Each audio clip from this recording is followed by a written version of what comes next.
네, 오늘은 이 본문을 근거로 이기적 신앙이라고 하는 제목으로 은혜 나누기를 원합니다. 리차드 도킨스라고 하는 사람이 있는데요. 이 사람이 안티 그리스도인들 중에서도 전 세계의 큰 멘토와 같이 군림해져 있는 사람이죠. 영국 사람인데요. 이 사람이 이기적 유전자라고 하는 책을 적어냈습니다. 이 책에서 도킨스는 이 지구상에서 가장 이기적인 것이 우리의 몸을 구성하고 있는 DNA다 그렇게 말했습니다. 유전자의 이기적인 성질을 가장 잘 묘사하고 있는 것으로 이 책에서 뭘 얘기하냐면 암 사마귀에 관해 이야기를 합니다. 이 사마귀는요, 교미를 하는데 교미가 거의 끝날 때쯤 되면 암 사마귀가 수컷 사마귀를 머리서부터 갉아서 먹고 완벽하게 다 먹어버립니다. 그러니까 교미가 끝나기 전에 암 사마귀가 수 사마귀를 잡아먹는 거죠. 그러므로 말미암아 이 생존하는 거예요. 그래서 그걸 먹음으로 말미암아 사마귀가 오히려 더 번식하고 증식하게 된다라는 거예요. 그래서 이것이 이 생존 법칙으로서 유전자의 이기성을 가장 잘 드러내주고 있는 예이다라고 그가 얘기를 하고 있어요. 우리 몸속에서 이 유전자는 자기 복제를 통해서 끊임없이 죽고 죽이기를 반복합니다. 이거는 생물학적인 용어로 자연 선택이 아니라 이것은 살아남기 위한 강제 선택이다 그렇게 표현해요. 사실 누구도 변화를 좋아하는 사람은 많지 않습니다. 사람은 그냥 변화되지 않고 가만히 있기를 좋아해요. 머물러 있기를 좋아하는 것이죠. 그런데 멸종되지 않기 위해서 인간이든 모든 생명체는 자의반 타의반 변화를 추구하게 되어져 있어요. 왜냐하면 생존하려고 하는 것이죠. 그래서 때로는 집단적인 이기성 때문에 개인의 희생을 강요당하는 적도 많이 있어요. 우리 인간의 역사를 놓고 보면 어떤 한 사람이 희생함으로 말미암아 모든 공동체가 살았어요. 여러분 우리가 동물양육 같은 거 보더라도 보면 누떼가 물을 찾아서 가잖아요. 그러면 강을 건너야 돼요. 필연적으로. 그러면 그 강을 건널 때 수천 마리 수만 마리가 건너면 그중에 악어가 나타나가지고 몇 마리를 잡아먹죠. 그 누의 몇 마리가 희생됨으로 말미암아 나머지 모든 개체들은 살아남아서 자신들의 생을 이어가고 번식하고 증식하는 역할을 감당하는 것. 이런 것들이 바로 집단적 이기성 안에 개인의 희생을 강요당하고 있는 생물체의 모든 근본적인 공통요소가 거기에 있는 거예요. 우리 인간도 마찬가지입니다. 요즘 들어서 이 특별히 인터넷 시대에 유행하는 단어가 영어로는 MEME에서 발음이 meme이라고 하는데요. meme이라고 하는 단어가 굉장히 유행입니다.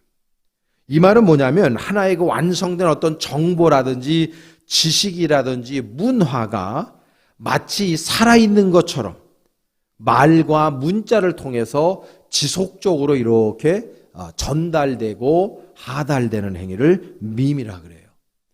흔히 그런 거 우리가 예를 들면 아리랑 같은 노래 있잖아요. 이건 작자 미상인데요. 아리랑이라고 하는 노래가 우리 선조 어느 때부터 지속적으로 우리 한국 사람들의 마음에 심금을 울리죠. 그래서 이 아리랑이라고 하는 노래를 들으면 대한민국 사람들 안에는 뭔가 웅크웅크되는 것들이 있어요. 이걸 밈이라고 하는 겁니다. 여러분 이 유전자 DNA라든지 이 밈 이런 거를 통해서 우리는요 우리의 개체뿐만 아니라 우리의 공동체를 지속적으로 끊임없이 증식시키고 또 번식시키는 그런 행위를 인간들은 예나 지금이나 앞으로도 해 나가게 될 것이다 라는 거죠. 그러니까 결국은 인간은 매우 자기중심적이고 이기적일 수밖에 없는 존재다라는 것을 이야기하고 있는 거예요. 여러분들은 이기적이십니까? 이타적이십니까? 마스크 뒤에 그냥 웅웅을 하셨죠? 이기적입니까? 이타적입니까? 인간은요, 다 이기적이에요. 한 사람도 예외는 없어요. 다 이기적일 수밖에 없어요. 근데 문제는 뭐냐면은 이 이기적인 유전자를 가진 우리 인간, 우리 유전자가 이기적이기 때문에 우리 이기적일 수밖에 없어요. 그런데 이 이기적인 유전자를 가지고 있는 우리 인간들이 하나님 앞에서도 이기적이라는 게 문제예요.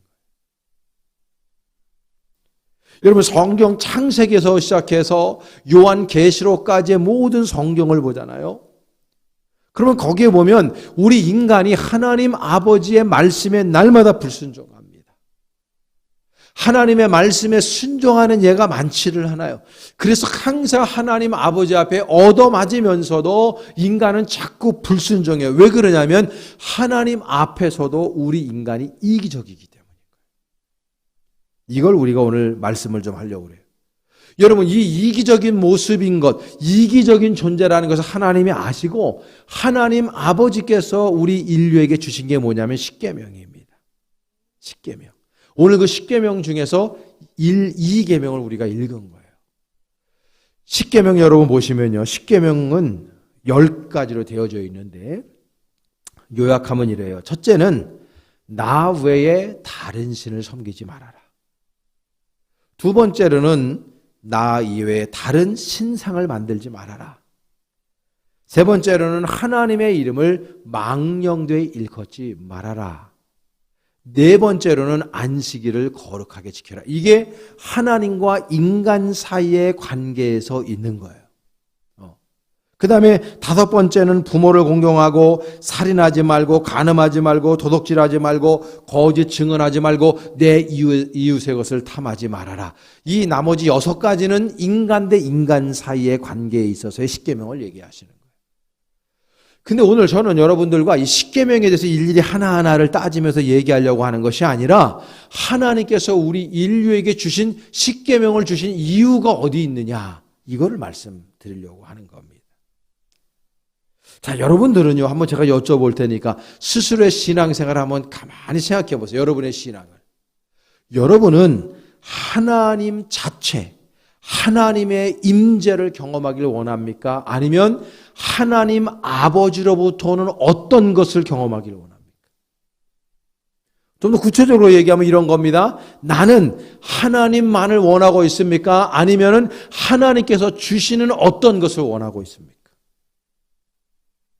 여러분이 스스로 여러분들의 신앙을 한번 깊이 있게 생각해 보세요. 내가 예수 그리스도를 믿는 목적이 예수 그리스도 그 자체, 그분을 원합니까? 아니면 그분께서 주시는 무엇인가를 원합니까? 이거를 여러분들에게 여쭙고 싶은 거예요. 여러분 지금 대부분의 신앙인이 뭡니까? 하나님 아버지 자체를 간구하고 예수님 그분만을 원하는 것이 아니라 그분께서 주시는 평안함, 그분으로부터 오는 재물의 복, 그분으로부터 오는 건강의 복, 그분으로부터 오는 평강의 복, 형통의 복을 원하는 것이 우리들의 인간의 모습 아닙니까? 대부분의 신앙인들이 왜 신앙생활을 합니까? 하나님 자체를, 우리 예수 그리스도 자체를 원하는 마음으로 하는 것이 아니라 그분께서 주시는 그 어떤 것, 내가 요구하고 나를 만족시키고 내가 원하는 어떤 것을 달라고 하나님 아버지를 우리가 믿고 있지는 않습니까? 우리 스스로에게 진지하게 이거 우리가 질문해야 되는 것입니다.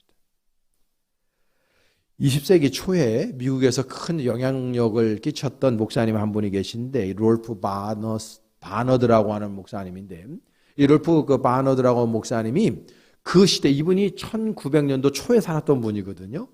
이분이 그때 당시에 미국인들을 향해서 미국 신앙인들을 향해서 신랄하게 비판하면서 그 시대의 그리스도인들을 뭐에다가 빗대겼냐면 마치 젖소를 이용해 먹는 농부와 같다 그랬어요.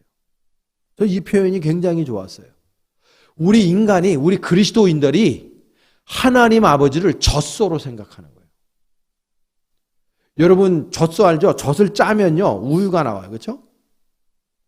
그래서 그걸 갖다가 우리가 우유도 먹고 치즈를 만들어서 먹고요. 그 다음에 마지막에는 젖소를 잡아먹죠. 소를 버릴 게 아무것도 없어요. 그러니까 우리 그리스도인들이 하나님 아버지를 젖소처럼 생각한다는 거예요. 하나님을 짜고 짜가지고 젖을 빼먹고 마지막에는 하나님까지도 잡아먹을 생각을 하고 있다는 거예요. 그러니까 무슨 말이냐면 철저하게 이기적으로 신앙생활을 하고 있다. 그렇게 표현했어요. 굉장히 유효적절한 비유가 아닐까 생각해요. 여러분 예수님의 제자들도 보면요. 예수님 시대 때 예수님을 얼마나 이용해 먹었습니까? 그렇죠? 그러다가 예수 그리스도께서 쉼없이 십자가에 죽으신다는 말씀과 또 그렇게 죽으시는 모습을 보고 예수님의 제자들은 예수를 다 버렸어요. 예수님께서 예루살렘으로 입성하실 때 그때 당시에 청중들은 종려나무 가지를 흔들어대고 자신들의 겉옷을 벗어서 예수님의 그 자리를 깔아드리고 길거리에 깔면서 다윗의 자손이요 하면서 왕으로 오시는 분이 하면서 칭송하고 찬양하고 예배했던 그 시대의 청중들이 예수님 십자가에 죽으실 때 다 주님을 향해서 조롱하고 멸시하고 예수님을 다 버리고 갔어요. 왜 그랬습니까? 나한테 유익이 없으니까요. 그렇죠? 나한테 예수가 더 이상 효용가치가 없으니까 예수를 버리는 거예요. 예수님의 제자들도. 지금 우리들이 그 모습 아닙니까, 여러분? 예수 그리스도를 나의 필요를 따라 섬겨요. 예수님께서 나에게 이용 가치가 여전히 있으면 예수님 곁에 머물러 있어요. 교회도 마찬가지입니다. 이 교회가 나의 효용 가치에 조금 부합을 하면 하나님의 교회를 나름대로 섬기는 척 하다가 이 교회가 그리고 우리 하나님, 우리 주님이 나에게 더 이상 효용가치가 없고 유익이 없다 그러면요. 하나님도 버리고 교회도 헌시작처럼 버려요. 지금 신앙인들이 그런 사람들이 너무나 많아요. 이번에 코로나를 인해서 수많은 교회 교인들이 교회를 떠났어요. 왜냐하면요, 그 사람들은 기본적으로 교회 공동체에서 무엇인가 얻으려고 나왔는데 예배에 나오질 않으니까, 예배 나오지 못하니까 더 이상 효용가치가 교회가 떨어지니까 교회를 버리는 거예요. 그러니까 믿음 가지고 신앙생활을 한 사람들이 아니라 믿음이 없었던 거죠. 그냥 내가 원하는 게 있었고 내가 요구하는 게 있었고 나한테 좀 좋은 게 있었으니까 나왔을 뿐이지 진정한 하나님을 구하지 않은 거예요. 그러니까 어려움이 있거나 환란이 있을 때 헌시찬처럼 아무렇지 않게 교회를 버려버리는 거예요. 여러분, 우리가 신앙생활을 할 때요, 하나님 아버지께서 나에게 원하시는 신앙의 방식이 무엇인가를 기억해야지 내가 원하는 신앙의 방식대로 신앙생활해서 절대 안 됩니다.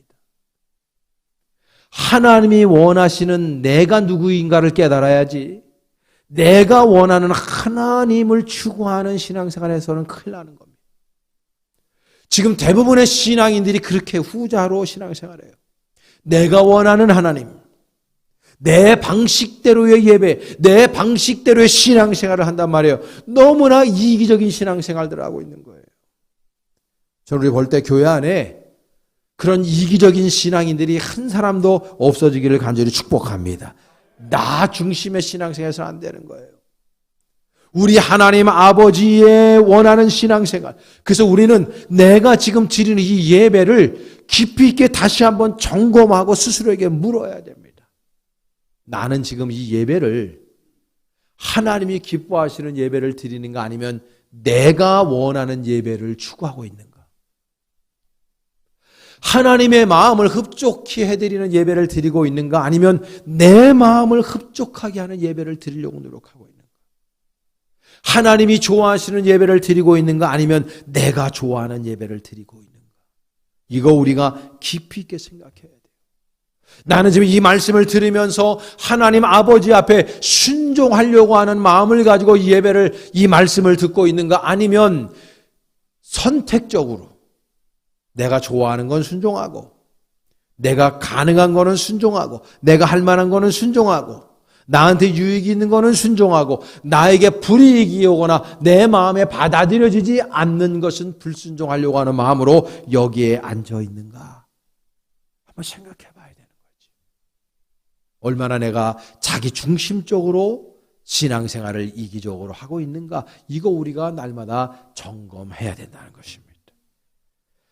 오늘 본문 5절 말씀 중간에 보면요. 나는 내 하나님 여호와는 질투하는 하나님인지라고 표현하고 있어요. 영어 성경은 I am a jealous God. 말 그대로 질투하는 거예요. 원어에도 그래요. 하나님께서 당신 스스로를 계시하셨는데 뭐라 계시냐면 나는 질투하는 하나님이라는 거예요. 이거 우리들에게 주신 말씀이에요. 왜 하나님께서 우리 그리스도인들에게 당신은 질투하는 하나님이라고 소개하고 있느냐, 당신을. 다른 거 아니에요. 하나님은요, 우리를 다른 어떤 것과 비교할 수 없을 만큼 사랑하고 있다는 거죠. 여러분들이 누군가를 사랑한다고 생각해 보세요. 근데 그 사랑하는 사람이 다른 어떤 대상을 사랑해요. 그럼 여러분은 어떻게 합니까? 질투가 생기는 거죠. 100% 질투가 생기는 거예요. 만약에 여러분들이 엄마예요. 여러분들이 아빠인데 여러분들의 자녀가 다른 어떤 사람을 아빠나 엄마를 사랑하는 것보다 더 사랑하듯이 따라봐요. 엄마 아버지도요. 아들 딸한테 질투. 저도 딸이 있지만요. 딸내미가 남자친구 생일이라고 선물을 막 고르고 막 선물 줬다고 그러고 그러잖아요. 열받아요. 아버지 생일에는 아무것도 없는데 남자친구 생일에는 갖다 주고 그러잖아요. 그러면 열받아요. 왜? 내 딸을 사랑하니까 질투하는 거예요. 질투. 여러분들도 어떤 대상을 사랑한다고 할 적에 그 사랑하는 대상이 다른 어떤 것, 나만을 사랑해야 되는데 나를 바라보지 않고 나만을 사랑하지 않고 다른 어떤 것을 사랑할 때 여러분 어떻게 했어요? 질투한다. 하나님이 그 마음을 가지고 우리에게 말씀하는 거예요. 나는 너희들을 이렇게 사랑한다. 얼만큼 내 아들 독생자를 너에게 주어서 십자가에 못 박을 정도로 너희들을 사랑했는데 너희들은 왜 나만을 사랑하지 않느냐? 나만으로 만족하지 않니? 그렇죠? 여러분 그 존재 자체, 그 상대방이 그 사랑하는 사람이 존재하는 것 자체 그 하나만으로 즐겁고 기뻐야 그게 진짜 그 존재를 사랑하는 거 아니겠어요? 그렇죠? 하나님 아버지라고 하는 존재를 여러분들이 그분이 온 우주 만물을 창조하신 창조주가 되시는 분이라는 걸 기억하고 그 하나님의 존재 자체, 그분이 존재하는 것 자체로 내가 인격적인 교제를 나누면서 깊이 있게 인격적으로 내가 그분을 온 인격으로 내가 다 나얼리징하는 거죠. 내가 지식과 모든 것들을 알고 그분의 존재 자체를 기뻐해야 되는데 하나님으로부터는 어떤 것을 기뻐하는 마음으로 이기적으로 신앙생활을 한다는 것은요, 하나님을 그만큼밖에 사랑하지 않는 거예요. 여러분들은 자식들을 사랑할 때 뭘 원하고 사랑합니까? 아니잖아요. 내 자식이니까 그냥 사랑하잖아요. 우리의 신앙생활도 똑같은 거예요. 아까 목사님이 바너드 목사님이 말씀한 것처럼 하나님을 젖소처럼 생각해서 그분에게 짜가지고 뭔가를 내가 얻으려고 신앙생활 하는 사람 너무 많고요. 토사구팽이라는 한자 성어들 잘 아시죠? 강아지를 갖다가 다 부려먹고 나중에 삶아 먹거나 버리는 거 토사구팽 하잖아요. 하나님 아버지께서 나에게 좋은 거 주시고 나한테 유익하면 하나님 은혜 많이 받았습니다. 우리 하나님 너무나 은혜로우신 분입니다라고 그분을 칭송하다가 하나님께서 효용가치가 없어지는 것 같고 내 뜻대로 내 마음대로 내 만족대로 하나님께서 나에게 응답하시지 않을 때는 오히려 냉랭해지고 하나님 아버지를 향한 믿음을 저버리고 할 때가 얼마나 많이 있습니까? 우리가요 신앙생활 하다 보면요 은혜가 넘쳐날 때 있어요. 근데 어느 때는 은혜가 좀 떨어질 때 있다고. 여러분 그런 때 없습니까? 저 목사인데도 저 그럴 때 있어요. 그럼 보면요 어느 때는요 하나님의 말씀을 들을 때 꿀과 같이 단 말씀으로 와요. 똑같은 목사님 설교를 듣잖아요. 제가 이제 끝나고 여러분 인사 나누고 또 평소에 이렇게 만나고 아니면 전화도 받고 문자도 받고 하다 보면요 똑같이 주일날 똑같은 말씀을 전했는데도 어떤 분은 굉장히 은혜 받았다고 그래요. 지난주도 어떤 권사님 한 분이 제 손을 콕 잡고 목사님 너무 은혜 받았다고 그러고 나가셔요. 눈을 쳐다보면요, 그분은 진짜 은혜 받은 거예요. 립 서비스를 하는 분들도 가끔 있어요. 근데 진짜 은혜 받았어요. 그거는 속을 수가 없어요. 근데 어떤 사람들은요, 냉랭해요. 왜 똑같은 말씀을 듣는데 어떤 사람은 은혜 받았다고 그러고 어떤 사람은 냉랭합니까? 그 냉랭한 사람이 잘못된 거예요. 만약에 모든 사람들이 다 냉랭했다면 목사가 잘못하는 거죠. 근데 분명히 은혜 받는 사람들이 있는데 어떤 사람은 냉랭하단 말이에요. 그럼 냉랭한 사람이 문제 있는 거라고요, 그게. 왜 그런 현상이 발생하냐? 사람은 그런 거예요. 때로는요, 내 믿음이 바닥을 칠 때도 있고요. 때로는 탑을 칠 때가 있어요. 때로는 그 말씀마다 은혜될 때 있고요. 너무나 귀할 때 있는데 말씀마다 은혜가 안 될 때도 있어요. 사람이기 때문에 그래요. 그런데 여러분, 우리가 항상 하나님과의 영적인 교제를 올곧게 하고 있다면은요, 그리고 담임 목사님과의 교제를 올곧게 하고 있다면은요, 여러분들의 신앙은 적어도 흔들리지는 않아요. 하나님을 올곧게 깨닫지 못하고 있으니까, 하나님과의 관계가 소원해져 있으니까, 그리고 목회자와의 관계가 소원해져 있으니까, 여러분, 하나님과 관계가 뜨겁잖아요. 목회자의 관계가 뜨겁고요, 교인들과의 관계가 뜨거운 거예요. 하나님과의 관계가 소원해지고 냉랭해지잖아요. 100% 담임 목사의 관계도 냉랭해지고 교인들과 관계가 냉랭해지는 거예요. 그렇기 때문에 우리는 날마다 질투하시는 하나님을 기억하고 우리도 하나님을 향해 질투해야 돼요. 하나님만을 사랑해야 된다고. 하나님 그 자체를. 하나님으로부터는 그 무엇인가를 사랑하는 게 아니라, 그걸 원하는 신앙이 아니라, 그런 이기적인 신앙이 아니라 하나님 자체를 여러분 사랑하시길 간절히 축복합니다. 그거로 다 끝나는 거 아니에요, 여러분? 하나님 사랑하면 끝나는 거 아니에요? 하나님 사랑하면요, 하나님께서 우리에게 못 주실 게 무엇이 있습니까? 그분이 우리를 위해서 당신의 아들 독생자까지 주셨는데. 지난 월요일, 화요일 1박 2일간 우리는 꽃보다 청춘이란 주제로 우리 교회 70세 이상 된 어르신들을 다 가시지는 못했어요.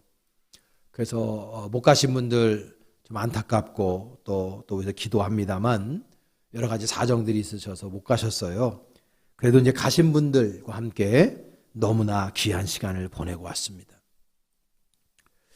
이 프로그램을 위해서 물질로, 그리고 또 음식으로, 기도로, 그리고 섬김으로 함께 봉사해 주신 여러분 모두 너무나 감사를 드립니다. 저는 1박 2일 동안의 어르신들과 여정을 통해서 참 많은 감동과 은혜를 받았어요. 70평생 이상을 살아내신 우리 귀한 어르신들, 그 자체로 존경스러웠어요. 얼마나 많은 인생의 스토리가 그 안에 담겨져 있었을까 생각해 봤어요. 웃을 때도 있었겠지만 슬펐을 때 더 많았을 거예요. 때로는 울면서, 걱정하면서, 근심하면서, 염려할 때가 더 많으셨을 거예요. 그 굴곡진 인생을 살아내신 것이 너무나 귀중하게 느껴졌습니다. 몸이 늙어서 예전의 기력과 열정은 사라졌지만 마음과 영혼만은 턱 젊고 아이 같은 모습이 너무나 사랑스러웠어요. 서로 대화하시고 서로 해맑게 웃으시면서 오히려 더 어린아이와 같은 순수함, 그것이 더 발휘되는 모습을 보고 얼마나 행복했는지 몰라요. 어르신들을 위해서 물질과 음식과 행동으로 섬겨주신 모든 분들도 너무나 귀중해요. 내 부모가 아닌데 내 부모를 모시듯, 그리고 그 연장자들을 존중하며 사랑하면서 섬기는 그 모습에 저는 또한 천국을 바라보게 되었습니다. 하나님의 기쁨, 하나님 아버지의 웃음, 하나님 아버지의 평온함, 하나님 아버지의 만족, 바로 그런 모습을 제가 1박 2일의 여정 속에서 느끼게 되었어요. 그래, 교회 모습은 이래야 돼. 우리 그리스도인들의 모습이 이래야 돼. 서로 사랑하는 모습, 서로 보듬어주고 서로 위로하고 격려하고 존중하는 모습, 그것이 바로 하나님께서 우리에게 원하시는 모습이 아니고 무엇이겠습니까? 이기적이지 않은 모습이죠. 이타적인 모습이에요. 서로가 서로를 위해서 존중하고 사랑해주는. 1박 2일 여정이 끝나고 어르신들이 감사했죠. 그러니까 젊은 분들 함께 섬기고 노력했던 분들을 위해서 빵을 또 이렇게 파리바가트에서 빵을 준비해가지고 담임 목사 비롯해서 우리 사역자들과 함께 수고했던 분들 대접을 또 해주시더라고요. 너무나 감사했어요. 서로 이기적이지 않고 서로 이타적으로 서로 사랑하고 섬겨주는 모습이 이게 교회의 모습이고 하나님께서 우리에게 원하시는 모습이 아니고 무엇이겠습니까? 성 어거스틴은 하나님께서 우리 인류를 얼마나 사랑하셨는지에 대해서 그분의 사랑을 이렇게 표현했어요. 하나님은 우리를 마치 세상에서 사랑할 수 있는 가장 유일한 대상인 것처럼 우리를 사랑하시고 또 마치 계획을 세울 다른 대상이 전혀 없는 것처럼 우리 각 사람을 위해 특별한 계획을 세우고 계시다라고 표현했어요. 하나님은 우리를 사랑하시되 이 세상에 더 이상 사랑할 대상이 없는 것처럼 우리를 사랑하시고 우리를 위해 특별한 계획을 세우시되 더 이상 아무것도 계획이 없는 것처럼 우리를 향해서 특별한 계획을 일일이 세우시는 분이 하나님이시라고 그분의 zealous God, 질투하시는 하나님을 그렇게 묘사하고 있었습니다. 하나님은 우리를 그토록 사랑하셔요. 이제 우리가 주님을 사랑할 차례입니다. 여러분 짝사랑해 보셨어요? 그거 힘든 겁니다. 하나님으로 하여금 우리를 짝사랑하게 만들어서는 아니 됩니다. 하나님은 우리를 그렇게 사랑하시는데 우리는 하나님을 사랑하지 않고 다른 어떤 것들을 사랑하고 하나님이 주시는 어떤 것을 더 사랑한다면 하나님의 마음이 얼마나 안타까우시겠습니까? 우리 볼때교회 안에는 이기적인 신앙인 다 사라지고 이타적인 신앙을 가지고 날마다 여호와 하나님을 내 인격으로 사랑하고 그분 자체를 존중히 여기고 더욱더 앙망하는 마음으로 날마다 이타적인 신앙생활을 할 수 있는 저와 여러분의 인생 여정이 될 수 있기를 간절히 축복합니다.